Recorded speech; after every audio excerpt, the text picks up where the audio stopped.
Hello ನಮಸ್ತೆ. ಇದು Wednesday mini vlog. Dragon fruit ಇತ್ತು ಅಂತ ಭಾರ್ಗವ್‌ಗೆ ಸಣ್ಣದಾಗಿ ಕಟ್ ಮಾಡ್ಕೊಟ್ಟೆ. ಅವನಂತೂ ಡ್ರ್ಯಾಗನ್ ಫ್ರೂಟ್‌ನ ತುಂಬಾ ಇಷ್ಟಪಟ್ಟು ತಿಂತಾನೆ. ಹಾಗೆ ಈರುಳ್ಳಿ, ಕ್ಯಾಪ್ಸಿಕಮ್ ಹಾಕಿ ಸಿಂಪಲ್ ಆಗಿ ಫ್ರೈಡ್ ರೈಸ್ ಸಹ ಮಾಡಿದ್ದೆ. ಇವತ್ತು ಯಾಕೋ ಸ್ವೀಟ್ ತಿನ್ಬೇಕು ಅನ್ಸ್ತಾ ಇತ್ತು. ಅದಕ್ಕೆ ಸೌತೆಕಾಯಿಲಿರೋ ಬೀಜ ತೆಗೆದು ಅದನ್ನ ತುರ್ಕೊಂಡು ಬಾಣಲಿಗೆ 2 ಸ್ಪೂನ್ ತುಪ್ಪ ಹಾಗೆ ಬೆಲ್ಲ ಹಾಕಿ ಅದು ಮೆಲ್ಟ್ ಆದ್ಮೇಲೆ ಅದಕ್ಕೆ ಸೌತೆಕಾಯಿ, ತೆಂಗಿನ ತುರಿ, ಏಲಕ್ಕಿ ಹಾಕಿ 1/4 ಕಪ್ ಅಷ್ಟು ನೀರ್ ಹಾಕಿ ಅದನ್ನ ಚೆನ್ನಾಗಿ ಕುದಿಸ್ಕೊಂಡೆ.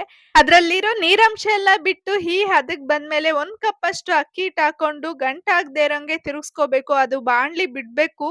ಈ ತರ ಹದ ಬಂದ್ಮೇಲೆ ಅದನ್ನ ತಣ್ಣಗಾಗಕ್ ಬಿಡಿ. ಅದು ತಣ್ಣಗಾದ್ಮೇಲೆ ಬಾಳೆ ಎಲೆ ಮೇಲೆ ತುಪ್ಪ ಸವರ್ಕೊಂಡು ಅದನ್ನ ಒಂದು ಮೀಡಿಯಂ ಲೆವೆಲ್‌ಗೆ ತಟ್ಕೊಂಡು 20 ನಿಮಿಷ ಹಬೆ ಮೇಲೆ ಬೇಯಿಸಿದ್ರೆ ರೆಡಿ ಆಗುತ್ತೆ. ಇದನ್ನ ತಣ್ಣಗಾದ್ಮೇಲೆ ಸರ್ವ್ ಮಾಡಿದ್ರೆ ಒಂದು ಯಮ್ಮಿ ಆದ ಸ್ವೀಟ್ ರೆಸಿಪಿ. ಇದನ್ನ ಮಾರ್ನಿಂಗ್ ತಿಂಡಿಗೆ ಅಥವಾ ಮಧ್ಯಾಹ್ನ ಊಟದ ಜೊತೆ ಸರ್ವ್ ಮಾಡಿ ತುಂಬಾ ಚೆನ್ನಾಗಿರುತ್ತೆ. ನೆಕ್ಸ್ಟ್ ವ್ಲಾಗ್ ಅಲ್ಲಿ ಸಿಗೋಣ.